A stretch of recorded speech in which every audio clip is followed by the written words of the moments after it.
আসতে সেরকম সমস্যা হয়নি, একটু জ্যাম তো হবেই। হ্যালো বন্ধুরা, আপনারা কেমন আছেন?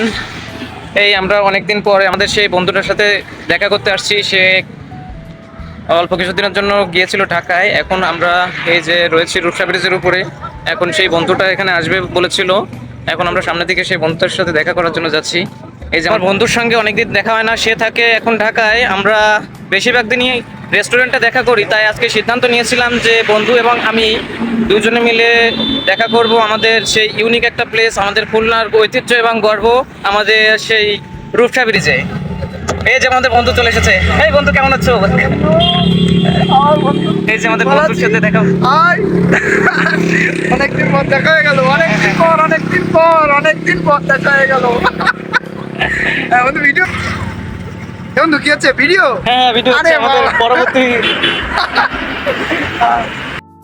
তা বন্ধু, আসতে কোনো সমস্যা হয়নি তো? আসতে সেরকম সমস্যা হয়নি, একটু জ্যাম, ভীষণ জ্যাম এই আর কি। হ্যাঁ, এই ছাড়া আর তেমন কিছু না, তো জ্যাম তো হবেই। জ্যাম তো হবেই, কিছু করার নেই। না, তা তুমি এখানে এসেছো কখন? এই তুমি যখন ফোন দিলে খুলনা থেকে নামলাম, খুলনা থেকে নেমে এমনিতে চলে আসছি আমার বন্ধুর সাথে দেখা করব। যাই হোক বন্ধুরা, আমরা বিভিন্ন সময় বিভিন্ন জায়গায় দেখা করি, তো বা আজকে ভাবলাম যে আমরা একটা ইউনিক একটা জায়গায় দেখা করি, রূপসা ব্রিজে। তো সেই কথা চিন্তা করে আজকে আমরা এই রূপসা ব্রিজে আসলাম। তো বা রূপসা ব্রিজের যে ভিউ আজকে আমার বন্ধু আপনাদেরকে দেখাবে, সেটাতে আমিও থাকবো। তো আসেন সেই রাত্রেবেলায় রূপসা ব্রিজের যে ভিউ, সেই ভিউ আপনাদেরকে দেখাই। বন্ধু, তোমার এখানে কেমন লাগছে?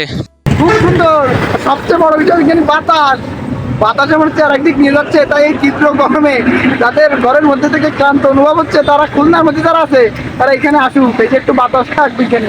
আর এমনি চারপাশের ভিউটা অসাধারণ। ওই যে আপনারা ওই যে দেখতে পাচ্ছেন ব্রিজের ওপরে রাত্রে যে গাড়িগুলো চলছে, সেগুলো চলার কারণে ব্রিজটার সৌন্দর্য অনেকাংশেই বৃদ্ধি পেয়েছে।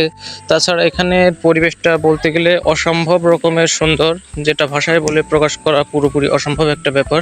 যাই হোক, এখন আমাদের ব্রিজ থেকে নিচে নামার সময় হলো। এখন আমরা ব্রিজ থেকে নিচে নামছি। এই যে গোল্ডেন কালারের লাইটটা দেখতে পেলেন, এটা ব্রিজের সৌন্দর্যটাকে কয়েকশো গুণ বৃদ্ধি করে দেয়। সত্যি বলছি, কয়েকশো গুণ বৃদ্ধি করে দেয়, যেটা আমরা সিঁড়ি থেকে না উঠলে বা না নামলে আপনাদেরকে কখনোই দেখাতে সক্ষম হতাম না এবং আপনাদেরকেও দেখাতে পারতাম না। এই যেখানটা এসেছি আমরা, এটার নাম কি বলো তো?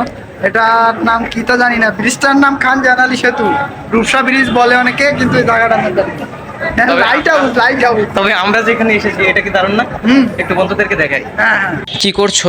বাদাম কিনতেছি, বাদাম, বাদাম? জলের বোতল। এই যে বাদাম। এখন আমার বন্ধু একটু বাদাম কিনে নিচ্ছে। সে বাদাম খেতে খুব ভালোবাসে, এই জন্য।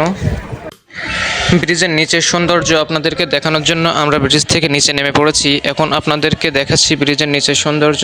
এখানে বিভিন্ন রকমের এবং অনেক অনেক দোকান রয়েছে।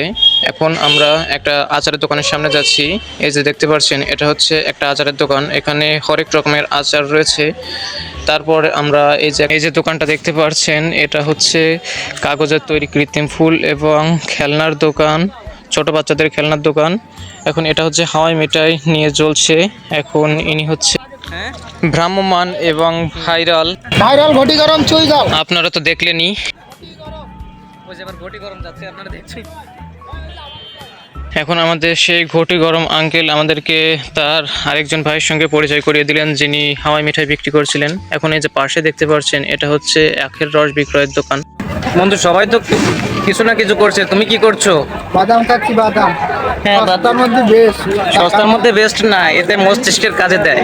তুমি খাও, এতে অনেক ফাইবার রয়েছে।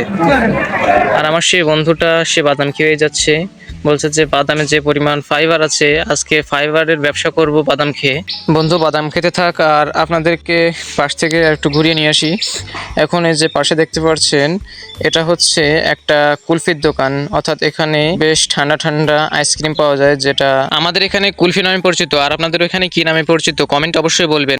এখন আমরা আরেকটি আখের রস বিক্রয়ের দোকানের সামনে এসে উপস্থিত হলাম। এখানেও আখের রস বিক্রয় হচ্ছে বেশ সুলভ মূল্যেই, বন্ধু বলল। বন্ধুর বাদাম খাওয়া শেষ, তাই আমাদের এখন নজর পড়লো পাশে থাকা ফাস্টফুডের দোকানে, অর্থাৎ ঝালমুড়ি এবং 12 ভাজার দোকানের দিকে। বন্ধু অনেক সাধলেও, অর্থাৎ অনেক তোষামত করা সত্ত্বেও আমি রাজি না হয় বন্ধু খেতে পারলো না। এখন আমরা এই পেয়ারার দোকান থেকে 4টা পেয়ারা কিনে নিলাম এবং খেতে খেতে বাকি ভিডিওটা কন্টিনিউ করলাম। এখন এই যে আরও একটা কুলফির দোকান, বন্ধু বলল যে এতক্ষণ এই পেয়ারা খাবো। আমি বললাম খেয়ে দেখো, ভালো লাগবে অবশ্যই। বন্ধু খেয়ে বললো হ্যাঁ ভালো তো। খাওয়া দাওয়া অনেক হলো, এখন তাই আমরা সিদ্ধান্ত নিচ্ছিলাম যে ব্রিজের নিচে যে রাস্তাটা রয়েছে সেই রাস্তাটা থেকে একটু বাইকটা নিয়ে ঘুরে আসব। এজন্য আমরা বাইকে করে সামনের দিকে ঘুরতে যাচ্ছিলাম। যাইতে যেতে আমরা পাশের যে সাইড রোডটা রয়েছে সেটা থেকে যাচ্ছিলাম এবং কিছু ভিডিও ফুটেজও ক্লিপ করে নিচ্ছিলাম।